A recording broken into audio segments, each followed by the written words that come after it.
9 აპრილის წამებულთა სულები დაგვცქერიან ჩვენ და ხარობენ ზეციურ ნათელში, რამე თუ აღსრულდა ნება მათი, აღსრულდა ნება ქართველი ერისა, გაუმარჯოს დამოუკიდებელ საქართველოს. არავდეს ღმერთი.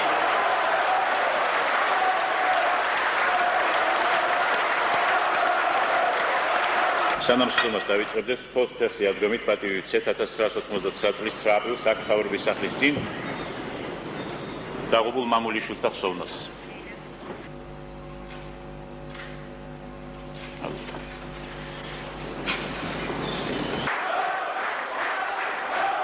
დღეს ჩვენ უნდა ვიმსჯელოთ ჩვენი ერის, ჩვენი რესპუბლიკის მომავალ ბედზე, მის იურიდიულ სამართლებრივ სტატუსზე.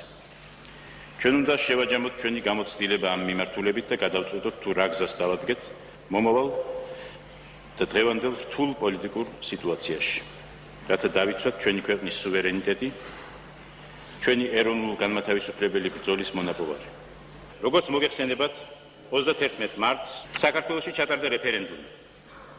მის მონაწილეთა 90.8%-მა დადებითად უპასუხა შეკითხვაზე, თანახმა ხართ თუ არა აღდგეს საქართველოს სახელმწიფოებრივი დამოუკიდებლობა 1918 წლის 26 მაისის დამოუკიდებლობის აქტის საფუძველზე. საბჭოთა კავშირის ხელმძღვანელობა არ ჩქარობს საქართველოში მომხდარი უზარმაზარი მნიშვნელობის პოლიტიკური ფაქტის სამართლებრივ აღიარებას.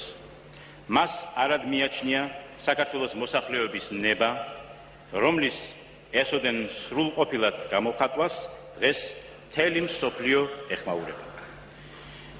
ყოველივე ზემოთქმულიდან გამომდინარე, მიზანშეწონილად მიგვაჩნია საქართველოს რესპუბლიკის უზენაესმა საბჭომ რეფერენდუმში გამოხატული ხალხის ნების გათვალისწინებით მსოფლიოს ცივილიზებულ ერთა წინაშე გამოაცხადოს საქართველოს დამოუკიდებელი სახელმწიფოებრიობის აღდგენა.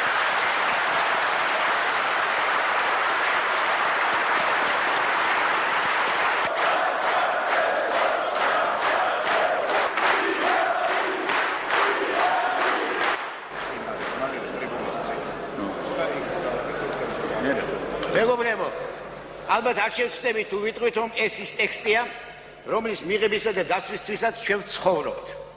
ცხოვრობდით აქამდე და ვიცხოვრეთ მომავალში. ჩვენი საქმე დღეს კი არ თავდება ამ ტექსტთან დაკავშირებით, დღეს იწყება ჩვენ გვერდის ძალიან ხანგრძლივი ბრძოლა მის ცხოვრებაში გადაღებისათვის. ჩვენ წინ გვექნება უზარმაზარი სამუშაო ჩასატარებელი, რასაც ქვია სწორედ ფაქტიური სუვერენიტეტის მოპოვება, რეალური ფაქტიური შინაარსით ავსება აი ამისთანა სუვერენიტეტისა. რა თქმა უნდა, ეს მეორე მხრივ იმასაც ნიშნავს, რომ იურიდიულ მხარეს თავისი და განსაკუთრებული მნიშვნელობა ყოველთვის აქვს. აი ამისთანა ტიპის აქტს, რომელსაც დღეს ჩვენ და საბედნიეროდ ვიღებთ. ამიტომ რა თქმა უნდა ამ აქტს მის ყოველ პუნქტს უნდა შეჯერება, იმიტომ რომ ეს არის ისტორიული დოკუმენტი. მას შემდეგ რაც რუსეთის ფედერაციამ დაიპყრო საქართველოს ტერიტორია, საქართველო დაკარგა თავისი ტერიტორიის დიდი ნაწილი 41,000 კვადრატულ კილომეტრზე მეტი და 800,000 მოსახლით. ხომ არ იქნებოდა მართებული, რომ რაღაცნაირად აი აქ მეოთხე აბზაცში მიგვენიშნები. ეს უკვე ისტორიის მოთხრობა გამოვა, არ გვინდა. დამოუკიდებლობის აქტში ეგ არ შეიძლება. ერთ რამეზე უნდა გაკეთდეს ალბათ აქცენტი. 1800 პირველი წლიდან ვიდრე 1918 წლამდე საქართველოში ისეთი მძლავრი ეროვნულ-განმათავისუფლებელი მოძრაობა გაიშალა, ჩამოყალიბდა ეროვნულ-განმათავისუფლებელი მოძრაობის იდეოლოგია, რომ ამაზე აქცენტის გაუკეთებლობა ამ დიდებულ დოკუმენტში ალბათ სწორი არ იქნებოდა. ახლა რომ იყო ლაპარაკი, რომ ჩვენ არასოდეს შევგვევივართ სახელმწიფოების დაკარგვას. ხომ არ ჯობია, რომ სიტყვა დაკარგვა, რომელიც გაუქმებას ან არასდროს შეგვევია მისთვის სახელმწიფოებრიობის წართმევას. წართმევას მართალია. მეგობრებო, დღეს ისტორიული მომენტია და ნუ ძაწვრილმანდებით. ეს არის ისტორიული აქტი. ეს არის აქტი, რომელსაც იურიდიული სახეც აქვს, გასაკვირველია. ეს ერთი. მეორე, 9 აპრილი იყო ტრაგედია. საქართველოს ერისათვის იყო ტრაგედია.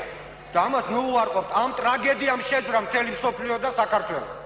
ამიტომ ამ სიტყვასაც ნუ ამოვარდეთ.